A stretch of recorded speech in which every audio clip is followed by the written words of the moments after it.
الرحمن الرحيم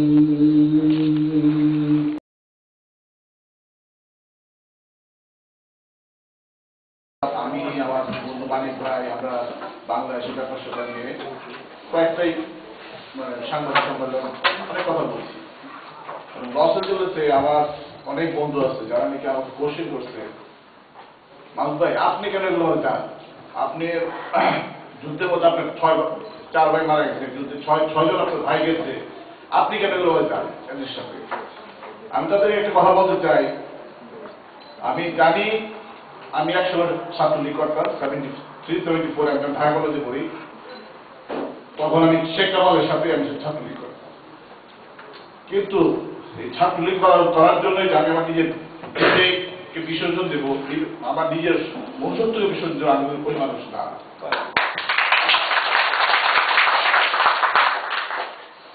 আমি আমার ভাইদেরকে বেঁচে আমি কোনো ফায়দা লোকার জন্য আসি যা করতেছেন ঢাকায় বাংলাদেশে, আপনারা বঙ্গবন্ধুর নাম বেঁচে আপনারা রাজনীতি করতেছেন।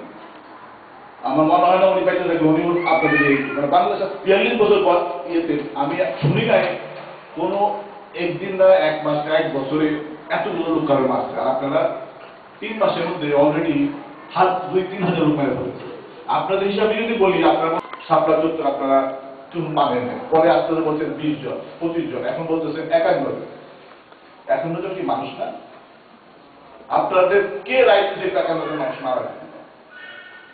আর ফেব্রুয়ারিতে আরম্ভ করে কথা আপনাদের হিসাবে প্রায় 300 লোক মেরা হয়েছে। 40 বছরে বাংলাদেশে এত লোক মারে, বাংলাদেশে কোনো সবপতি এটা কেউ এত লোক মারে। আর আপনারা বাইরে ফেলাইতেছে, আপনাদের বিবেক গুলো গেল বুঝলাম বাংলাদেশ মানুষ অন্ধ হয়ে গেছে। আপনারা আমেরিকায় যারা থাকে আমার বন্ধু বান্ধব রাম লিগ করে, তাদের কাছে question, what is this? Why is it blind? Why is it supporting something that you see is wrong? একটা ঘটনা ওরা ঘটাই দিতেছে, একটা ঘটায় ওরা বাংলাদেশের মাথায় কোথায় নিয়ে গেছে। আপনারা এই পদ্মা সেতু নিয়ে বলেন, অন্য কোন ঘটনা বল, পদ্মা সেতু নিয়ে বলেন, পৃথিবীর কাছে আমাদের মাথন তোলে, যেখানে নাকি কানাডার মতন দেশ তার ওই কোম্পানিকে ব্যাংক করে দিচ্ছে, ওয়ার্ল্ড ব্যাংক ওই কোম্পানি বিজনেস করার বলতে না হলেও করছে, এগুলা প্রমাণ সবাই করছে। আর আপনারা এখনো বলতেছে কিছুই হয়। আমরা যারা বিজনেস থেকে আমাদের মাথা মাটির সাথে মিশে, তারপরেও আপনারা শিক্ষিত আওয়ামী লীগের এখানে আছেন, আপনারা আমাকে টেলিফোন করে বলেন তুমি কেন ওইটা হয়ে যাও, তুমি কেন দেশ, তুমি না আওয়ামী লীগ মুক্তিযোদ্ধা ফ্যামিলি, তোমার 4 ভাই যুদ্ধে মারা গেছে। এই I am not selling myself for my brother, okay? আমার দেশে যারা আছে মরছে, এরা পাকিস্তানি না, এরা ইন্ডিয়ান না, এরা ব্রিটিশ না, এরা বাঙালি। আমার রক্ত তাদের রক্ত একই রকম, একই দেশে করে করাবা, এটা আর কেউ সাপোর্ট করতে চাই না। এবং আপনারা যারা এখানে সবাই আসেন, প্লিজ স্ট্রংলি আমরা এটা অপছন্দ করবো। সবাই আমরা যা করার তা আমরা করতে চাবো। এর জন্য আমরা কোনোদিন এই ধরনের মানুষকে এইভাবে কিছু একটা করে পাপ পেয়ে দেওয়া করতে দেবো না।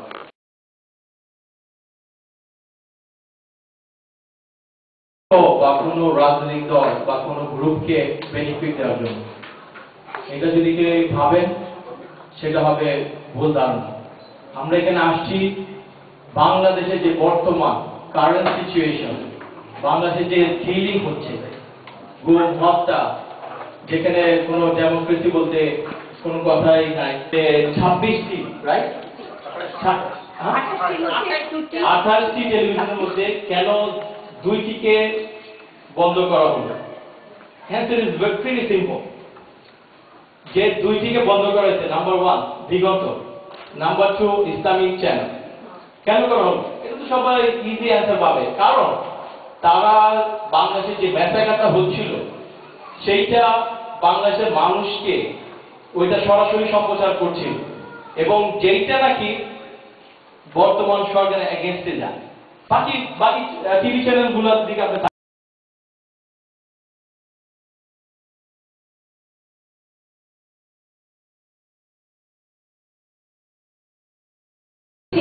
তারা বায়াস নিউজ দিচ্ছে আমাদেরকে, সেটাই কি আপনি বলতে চাইলেন এতক্ষণ ধরে? এক্স্যাক্টলি। আচ্ছা, ধন্যবাদ।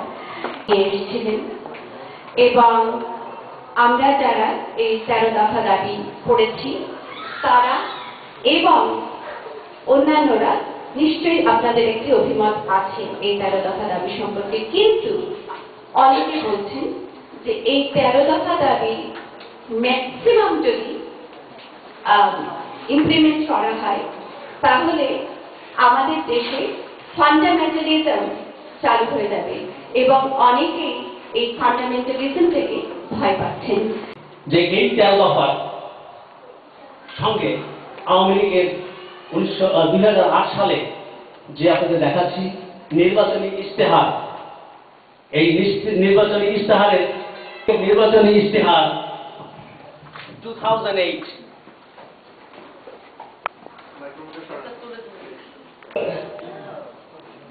ধারায় 21.3 সেখানে স্পষ্ট করে লেখা রয়েছে কোরআন ও সুন্নাহ পরিপন্থী কোনো আইন প্রণয়ন করা হবে না। সকল ধর্মের শিক্ষা ও মূল্যবোধের প্রতি যথাযথ সম্মান প্রদর্শন করা হবে। যদি জনগণ এই ম্যানিফেস্টোকে ম্যান্ডেট দিয়ে থাকে তাহলে আমি ঘোষণা করছি এই 13 দফাতে দাবি করেছে হেফাজত ইসলাম বাংলাদেশের 90% মানুষের প্রাণের দাবি 100% এই ম্যানিফেস্টোর সঙ্গে ঐক্যতা পোষণ করে। আমি চ্যালেঞ্জ করছি কেউ যদি বলতে পারেন যে এই ধারাটি আওয়ামী লীগের প্রতিজ্ঞার সঙ্গে খাপ খাচ্ছে না, কনফ্লিক্ট হচ্ছে, I am challenging you right now. ধান খেয়ে সব ডুবিয়ে দেব তোদেরই রক্ত প্রবাহে, তবু সিংহাসন ছাড়ব না। কি ভাবিস তোরা? ইমারতের পর ইমারত ধসে উত্তাল স্তূপ তোদেরই এই ভালোবাসার মাটিতে। একই কথা বলবে তো ভীষণ কষ্ট নিয়ে যেটুকু কথা বলতে চাই তা হচ্ছে আমাদের বাংলাদেশ যেন এখন একটা মরু কারবালা। কারবালার প্রান্তরে যেন রাতের সন্ধ্যা ঘনিয়ে এসে রাতের আধারে মুসলমানদেরকে মুসলমানরাই হত্যা করেছিল। তো আমাদের বাংলাদেশ এখন কারবালার ময়দানের মতো বুকে চাপা কান্না নিয়ে শুধু আমরা অবলোকন করছি। আমাদের মনের মধ্যে প্রশ্নের পর প্রশ্ন, কেন জনগণ তা জানতে পারলো না ওখানে কি হয়েছে? রাতের আধারে লাইট অফ করে সরকার দলীয় সেনাবাহিনীর থেকে দিয়ে যে পৈশাচিক কাণ্ড ঘটিয়েছে সেটাকে ধামাচাপা দেওয়ার জন্য তারা বলছে হেফাজতে ইসলামদের তাণ্ডবের কথা। আর সেই হেফাজতে ইসলামের লোকেরা আজকে কোনো প্রতিবাদ করতে পারছে না, তারা তাদের পরিসংখ্যান দিতে পারছে না। কেন? এটা সরকার দলীয় লোকের চাপের কারণে। এটা স্পষ্টতই আমাদের বোধগম্য।